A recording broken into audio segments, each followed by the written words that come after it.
We are back here from the Northeast Conference Indoor Track and Field Championships. Austin Rooney, Alex Nordstrom, we're glad you've joined us as we're about to get going for the 1 mile run. Let's go back through some of those names that we'll be seeing here in the 1 mile. We've got Eddie Christine from Sacred Heart, Sam Whitaker from Central Connecticut. Sam's got the best time coming in at a 4:06. Stephen Bob-Mensa is also from CCSU. Sacred Heart has Michael Mason, Kevin Martin from Sacred Heart, Carter Harris from Central Connecticut, David Parento from Sacred Heart, Dominic Palermo from Wagner, Brady Reese from St. Francis, Brendan Wilder from Stone Hill, and Michael Purvis from Lemoyne. As far as your top times coming in, we talked about Sam Whitaker at 4:07 and Dominic Palermo at 4:11. Eddie Christine's at 4:12. So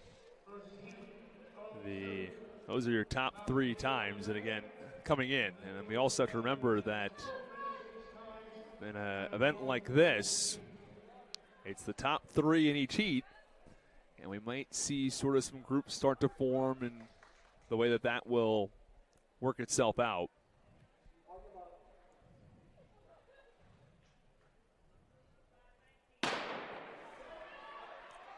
Underway here in the mile run, the preliminaries here at the Indoor Track and Field Championships. We talked about a comfortable pace. What pace do you see this mile run sort of taking its form? Well, based on the past, I think right around that 4:20-ish kind of mark is usually what these prelims are won in. But again, it depends. You know, sometimes they can be fast, but sometimes they can also be pretty slow. And they're coming through a little bit slow here in about 34 seconds. So.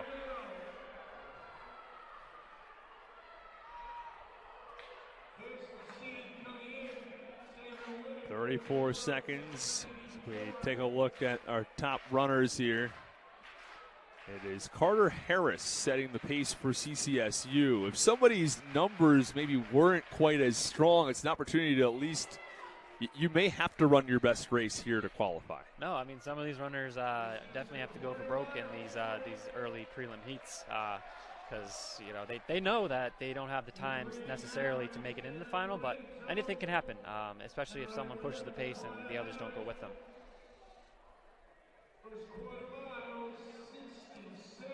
Now jumping into first, it is Sacred Heart's David Parento. Yeah, and right there, Parento is he's run 4:32 this year, so you know that's definitely a little bit off of what the front runners in the conference have been running. So he knows he's got to be up there and he's got to be ready for when these moves are made. And now Sam Whitaker has made that initial move to the top of the pack. Sam Whitaker, he's a transfer from Bucknell. It's his first year at CCSU, and he came on strong with second place finish in cross country, and he's had a little bit of a slow moving season, but he's gotten his time down to 4:06, and he's looking to be right where he wants to be with championship season upon us. Brendan Wilder, another runner who we touched on briefly earlier with a 4:16 time, and he now finds himself in the top 3.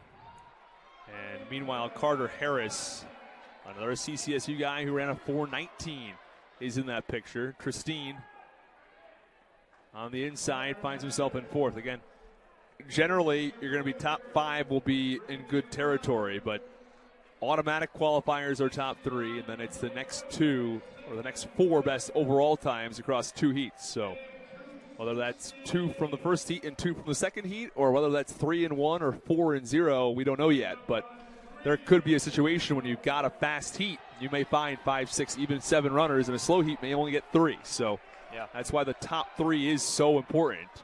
You see Palermo there heading to the front, and he was kind of lurking there in the back. He's running a smart race so far, just kind of playing it as it goes.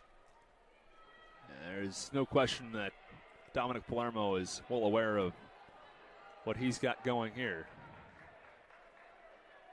So actually earlier in the season, not too long ago, Palermo and Whitaker raced a mile, and Palermo got Whitaker by about a second. So you know he's got to have that confidence coming into this race with not having the faster seat time, but he's beaten Whitaker earlier in the year.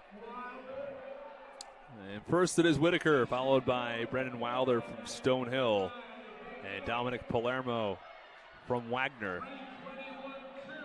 Beyond that, Eddie Tristine also in that picture in fourth place, but it is Whitaker along with Wilder. The two of them are really pulling away here. About one to go now. Down a bit of distance into that bell lap. So it is Whitaker, Wilder, and then it's Palermo and Tristine third and fourth. And the race for third is on as well, as Tristine really trying to catch Palermo. It's so important to get one of those auto qualifying spots. If the time's good enough anyway, he'll be fine, but you never know going into those final laps. And down this home stretch, Palermo looks back. He's got Tristine by a little bit. In first and second place, we have Whitaker and Wilder. So Whitaker 1, Wilder 2, Palermo 3, Tristine 4. It is Michael Mason 5th at a 4:24. Bob Mensa is at a 4:24, but he's got a couple extra hundredths of a second that he fell behind into 6th for. He's a 4:24.98 and a 4:25.93 from Carter Harris. Michael Purvis at a 4:38 falls significantly behind. So that's where our top finishers are today. Again, the top three auto. Sam Whitaker finishes in first. Brendan Wilder, Dominic Palermo, and then fourth and fifth is the Eddie Tristine, who finished in fourth place at a 4:21 and a 4:24. That's a big race there from Wilder out of Stonehill. I mean, he obviously knew he wasn't a top three seeded runner coming into that, but he kept himself in the front, and he had the speed to stay with Whitaker there on those final few laps. That's exactly right. You've got a runner there who was at the fifth best seed time, but he finishes in second place. Yep. And in some sense, stealing a spot. Yeah, I mean, we've got to see what happens in this next this heat here, but it's not good going in, coming off of that heat and knowing you got to rely on this upcoming heat to run a little bit slower than you did. Yeah, right. No, that's exactly right.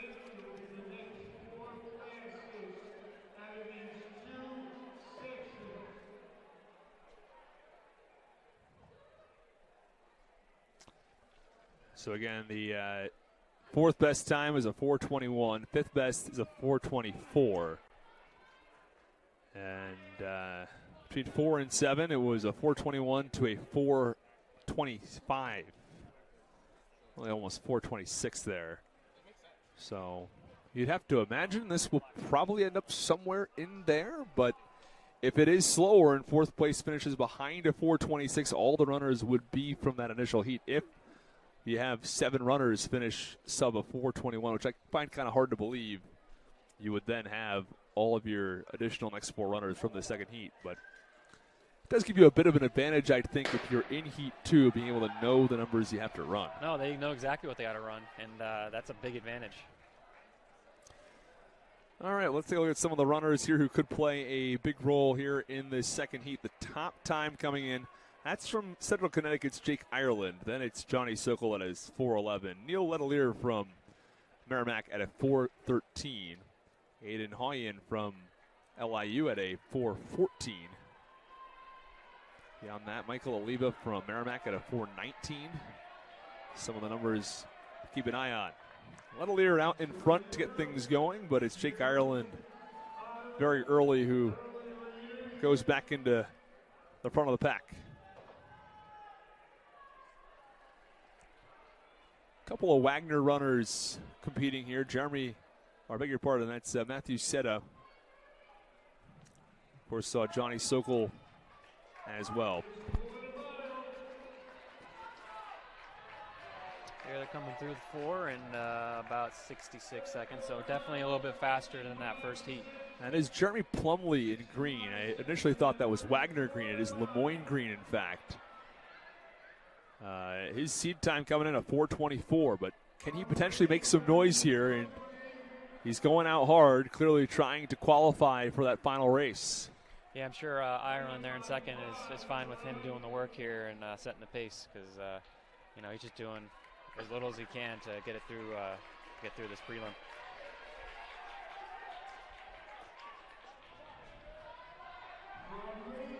And for a team like Lemoyne who's just trying to score some points, you may have a runner who just goes all out in one specific race and really tries to put up some points and work his way into a final. And that might sort of be the MO for a runner like Jeremy Plumlee, who has clearly gone out hard.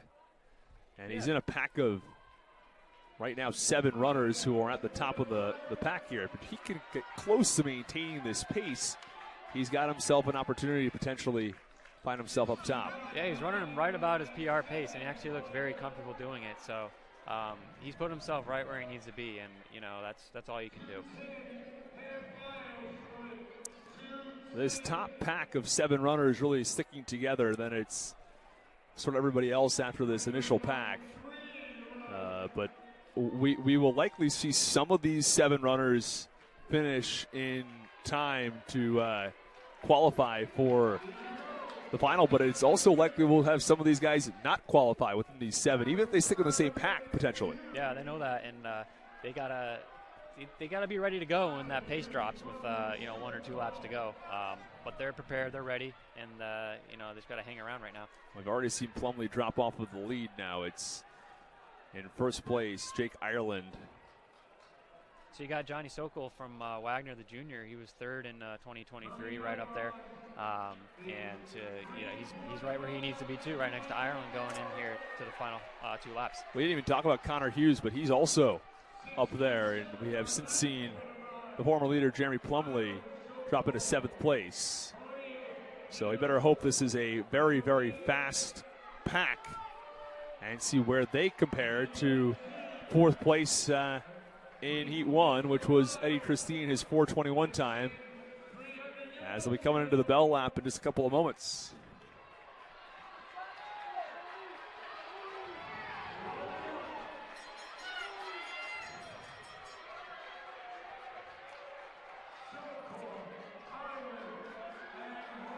And up top it is close between Ireland and Sokol.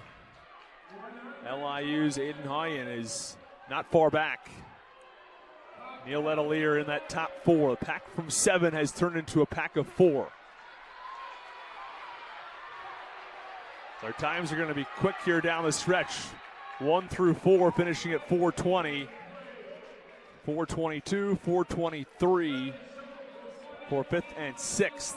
That was a little bit closer than I'm sure Coach Blake wanted to see out of Ireland there. He kind of shut it down with a couple meters to go. That was really close.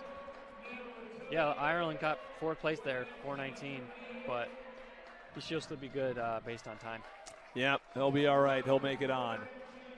So, just to give you an idea of the next best times, and again, it is the 4 next best times.